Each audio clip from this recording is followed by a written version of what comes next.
बिस्मिल्लाहिर्रहमानिर्रहीम। Power corridor series की नई वीडियो के साथ शहजाद अनवर फारूकी आपकी खिदमत में हाजिर। और आज हम बात करेंगे ओवरसीज कन्वेंशन में आर्मी चीफ की आज की तकरीर का, और उसमें वजीर आज़म ने भी खिताब किया, तो उसके कुछ नुकात पे नजर डाल लेते हैं कि उसमें अहम बातें क्या हैं और उसमें क्या कहने की कोशिश की गई है।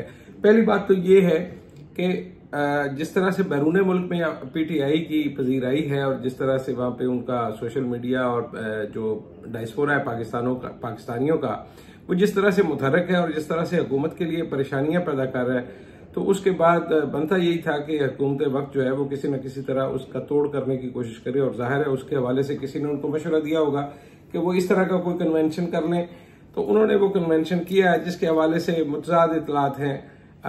कुछ लोगों का ये कहना है कि शायद पैसे देके इन लोगों को बुलवाया गया है। मैंने अपने तौर पे जो तहकीक की है तो वो सबको पैसे नहीं दिए गए, बल्कि कुछ ऐसे लोग हैं जिनको टिकट वगैरह प्रोवाइड किए गए और रिहाइश दी गई। रिहाइश तो तकरीबन सबको दी गई, लेकिन ये पैसों वाली जो बात थी इसमें कोई ज्यादा उस तरह से ये नहीं है कि कोई कसीर तादाद को दी गई। बहुत महदूद लोग थे जिनको पैसे दिए गए और पैसे लेकर वो आए, लेकिन इसके बावजूद वहां पे जो वीडियो वहां की जो बनी है, वहां पे मुख्तलिफ जो शुरुका थे उन्होंने जो भेजी हैं, तो उनके मुताबिक तो कोई ज्यादा खास तादाद जो थी वो शरीक नहीं थी। लेकिन इसके बावजूद आज एक दो चीजें ऐसी हैं जिनका जिक्र करना बड़ा बरमहल होगा।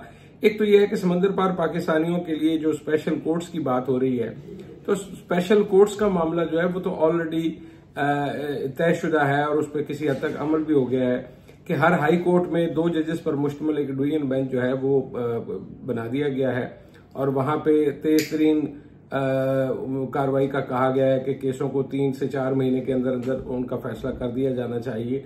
लेकिन ये जरूरी नहीं है कि इसमें ओवरसीज पाकिस्तानी उस तरह से अपने आप को महसूस कर सकें कि उनको कोई इंसाफ मिला है, जो कि बहुत सारे हमारे दोस्त ऐसे हैं जिनके साथ हमारी जाती याद अल्लाह है।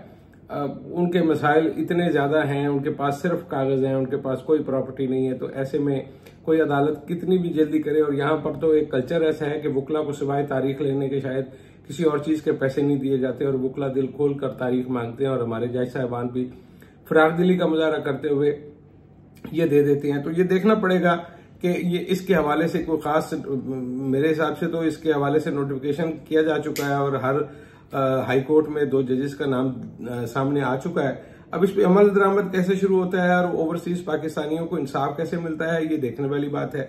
दूसरी बात यह है कि इसमें ग्रीन चैनल का जिक्र किया गया है। तो ग्रीन चैनल पहले भी मुस्लिम लीग नून ने अपनी हुकूमत में इस तरह का एक इकदाम किया था। अब देखना यह है कि इस पे कब अमल होता है, लेकिन ऐलानात बहुत होते हैं। मैं हमेशा कहा करता हूं कि action speaks louder than words, तो कुछ करके दिखाएं ऐसा जिससे पता चले कि आप वाकई ओवरसीज की कोई केयर करते हैं। यहाँ पे प्रॉब्लम इस तरह के हैं कि ओवरसीज को अगर अपने मुल्क में मौजूद जो वहां पे एम्बेसी है वहां जाना पड़े, तो जिस तरह से उनको जलीलो ख्वार वहां का स्टाफ करता है, शनाख्ती कार्ड आपने तजदीद करवानी हो या पासपोर्ट की किसी कागज की तस्दीक करानी हो, तो आपकी वाकफियत के बगैर वहां पे आपकी कोई नहीं सुनता और आपको वहां पे जिस तरह से खराब किया जाता है उससे पाकिस्तानी जो है वो कभी भी खुश नहीं होते और ये बड़ी तयशुदा बात है। बाकी जो पाकिस्तानियों के हवाले से जो समंदर पार पाकिस्तानियों के बच्चों को 15% जो सीटें दी गई हैं मेडिकल कॉलेजेस में और दीगर इदारों में, वो खुशाइंद है। लेकिन उसमें देखने वाली बात यह है कि जिन लोगों के बच्चे उनके साथ वहीं पर रहते हैं तो उनको तो शायद इन सीटों की जरूरत नहीं है। हाँ, अलबत्ता वो लोग कि जो खुद तो वहां रहते हैं लेकिन उनके बीवी बच्चे इधर रहते हैं, उनके लिए शायद ये 15% का कोटा जो है वो मायने रखता होगा। बाकी जो लोग अपने बीवी बच्चों के साथ इस मुल्क को छोड़ चुके हैं तो मुझे नहीं लगता कि उसमें उनको कोई फायदा होगा। दूसरी जो अहम बात मैंने इसमें महसूस की है वो ये है कि आर्मी चीफ आसिम मुनीर ने एक जो तकरीर की है उसमें 2-3 चीजें बड़ी अहम है। उन्होंने मसला कश्मीर का जिक्र किया है। कश्मीर को उन्होंने एक मरतबा फिर पाकिस्तान की शाहराह करार दिया है, वो इसका जिक्र करना नहीं भूले। वो ओवरसीज पाकिस्तानियों को यकीन दिलाना चाहते थे कि वो कश्मीर को भूले नहीं है। इसी तरह से बलूचिस्तान को उन्होंने पाकिस्तान के माथे का झूमर करार दिया और उसको आइंदा के लिए तरक्की का रास्ता करार दिया। तो बलूचिस्तान के साथ उन्होंने अपनी जो है वो वाबस्तगी जाहिर की है और उन्होंने कहा कि किसी सूरत बलूचिस्तान के मामलात को खराब नहीं होने दिया जाएगा।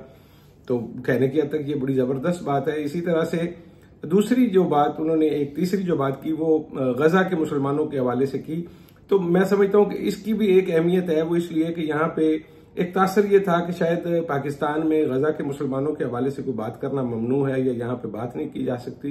तो आर्मी चीफ ने इस तासर को ज़ाहिल करने की कोशिश की है कि हुकूमत पाकिस्तान या कम से कम जो पाकिस्तान की अफवाज हैं वो उम्मत मुसलमान के हवाले से किस तरह से सोचती हैं, कश्मीर और गजा को साथ लेके, फलस्तीनियों को साथ लेके चल रही हैं, बलूचिस्तान पर भी उनकी नज़र है और मुल्क की मईशत पर भी नज़र है। गो के जो पाकिस्तान के चीफ एग्जीक्यूटिव हैं शहबाज शरीफ साहब, उनकी तकरीर में गजा का जिक्र उस तरह से मुझे वाज़ेह तौर पर कोई नज़र नहीं आया। तो इसलिए मेरे ख्याल में अगर हम इस तकरीब को देखें तो हाजिरी के एतबार से कोई ज्यादा मुतासिर कुन नहीं रहा ये फंक्शन, लेकिन अब इसकी रोशनी में जो बातें और जो वादे किए गए हैं ओवरसीज पाकिस्तानियों से, उन पर किस हद तक अमल दरामद होता है ये देखना है। और उसको देखने के साथ साथ हमें ये भी देखना है कि समंदर पार पाकिस्तानी इसके ऊपर रिएक्ट किस तरह से करते हैं, क्योंकि ये एक बड़ा वाज़ेह तासर है कि पीटीआई का बैरून मुल्क पाकिस्तानियों में जोर तोड़ने के लिए इस तरह के कन्वेंशन किए जा रहे हैं। या तो इसको आप रेगुलर करें, और दूसरी बात यह है कि अगर समंदर पार पाकिस्तानी आपसे उस तरह से मुतमिन नहीं है तो उनको मुतमिन करने की कोशिश करें। अगर आपने ये सिर्फ सियासी स्टंटबाजी के लिए ये फंक्शन किया तो बहुत अच्छा है, लेकिन अगर आपने इसके हवाले से कोई वाकई काम करना है तो ये एक मुश्किल सफर है। इसको आगाज कहा जा सकता है, लेकिन इस पर बहुत ज्यादा काम करने की जरूरत है। पीटीआई का जोर तोड़ने के लिए आपको लोगों को इज्जत देना होगी और रेगुलर बुनियादों पर इज्जत देना होगी। ये तासर नहीं जाना चाहिए कि कोई आदमी अगर पीटीआई से ताल्लुक रखता है तो हुकूमत वक्त जो है वो उसकी बात नहीं सुनेगी, या अगर कोई बंदा मुखालिफ सियासी जमात का है तो उसके हकूक उस तरह से यहाँ पाकिस्तान में महफूज नहीं है। पैसे वो भेज रहे हैं, अपने बीवी बच्चों के लिए भेज रहे हैं या अपने रिश्तेदारों के लिए भेज रहे हैं, लेकिन बहरहाल पैसे वो पाकिस्तान को भेज रहे हैं। तो इस एतबार से समंदर पार पाकिस्तानियों को जो इज्जत उनकी बनती है उनको जरूर देनी चाहिए। मेरा आज की इस तकरीब के हवाले से जो एनालिसिस था वो आपके सामने रख दिया। बाकी मुलाकात करते हैं अपनी अगली वीडियो में। अल्लाह निगहबान।